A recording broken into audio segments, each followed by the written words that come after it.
কোনো রকম চিজ ছাড়াই আজকে রেস্টুরেন্টের মতো চিজ কেক বাড়িতেই তৈরি করে দেখাবো। এই চিজ কেকটা খেতে এত সুন্দর হয় যে মুখে দেওয়ার সাথে সাথেই মিলিয়ে যায়।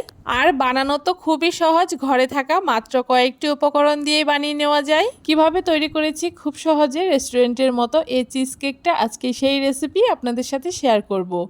নমস্কার বন্ধুরা, মন কিচেনে আপনাদের সবাইকে স্বাগত। আশা করি আপনারা সবাই খুব ভালো আছেন।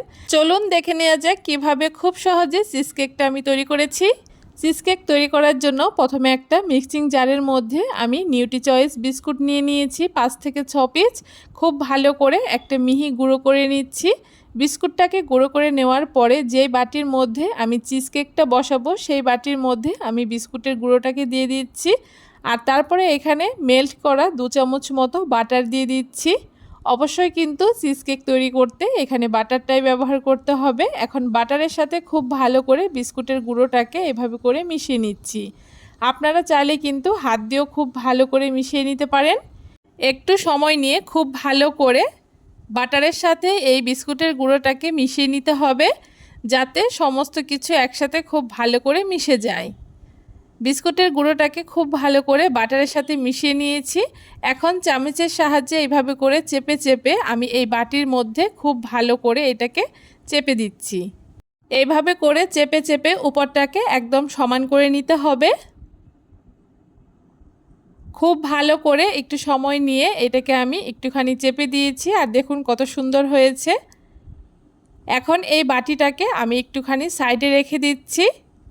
আর চিজ কেকের জন্য এখানে আমি একটা ক্রিম তৈরি করব। তার জন্য ওই মিক্সিং জারের মধ্যে আমি 150 গ্রাম মতো পনির নিয়ে নিয়েছি, আর তার সাথে ফ্রেশ ক্রিম দিয়ে দিচ্ছি 3 থেকে 4 চামচ মতো, আর তার সাথে স্বাদ মতো কনডেন্স মিল্ক দিয়ে দিচ্ছি। এখন সমস্ত কিছু একসাথে খুব ভালো করে একটা পেস্ট তৈরি করে নেব। তবে খুব বেশিক্ষণ এটাকে পেস্ট করা যাবে না, তাহলে কিন্তু এই ক্রিমটা একটুখানি পাতলা হয়ে যাবে। দেখুন ঠিক এরকম থিকনেসের করে এই ক্রিমটাকে তৈরি করে নিতে হবে। এখন এই ক্রিমটাকে বিস্কুটের গুঁড়োর উপরে এভাবে করে আমি ঢেলে দিচ্ছি। ক্রিমটাকে এই বাটির উপরে ঢেলে দেওয়ার পরে এখন এই বাটিটাকে ধরে আমি 10 থেকে 15 মিনিটের জন্য ডিপ ফ্রিজে রেখে দেব, যাতে উপরটা একটুখানি সেট হয়ে যায়। আবারও মিক্সিং জারের মধ্যে আমি নিউট্রি চয়েস বিস্কুট নিয়ে নিয়েছি 4টে, আর তার সাথে কিছুটা কনডেন্স মিল্ক দিয়ে দিচ্ছি। এখন খুব ভালো করে পেস্ট করে নিচ্ছি, আর দেখুন খুব সুন্দর একটা ক্রিমি চকলেট তৈরি হয়ে গেছে। এই চকলেটের ঘনত্বটা ঠিক এরকমই রাখতে হবে। আপনারা চাইলে কিন্তু এখানে সামান্য একটু ক্যাডবেরিও দিতে পারেন, তাহলে কিন্তু খেতে আরও ভালো হবে। দেখুন 15 মিনিট পরে আমি বাটিটাকে বের করে নিয়েছি, আর ক্রিমটা কিন্তু বেশ খুব ভালো করে সেট হয়ে গেছে।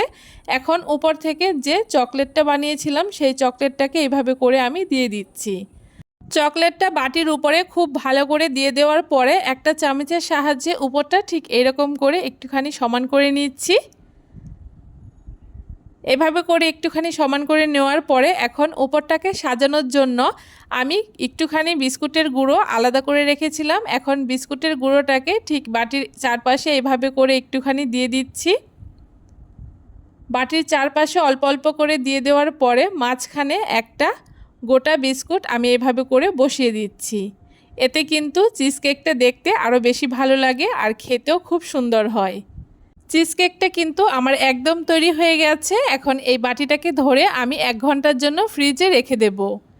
1 ঘন্টা পরে দেখুন আমি ফ্রিজ থেকে বাটিটাকে বের করে নিয়েছি, আর খুব সুন্দর কিন্তু চিজ কেকটা সেট হয়ে গেছে।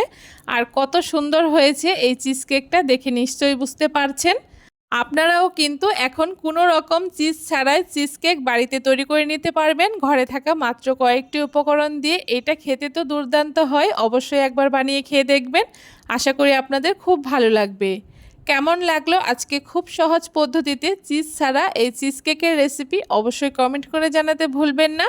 ভিডিওটা যদি ভালো লেগে থাকে অবশ্যই সবার সাথে বেশি বেশি করে শেয়ার করে দেবেন, আর আমার চ্যানেলে নতুন বন্ধু থাকলে চ্যানেলটাকে সাবস্ক্রাইব করে দেবেন।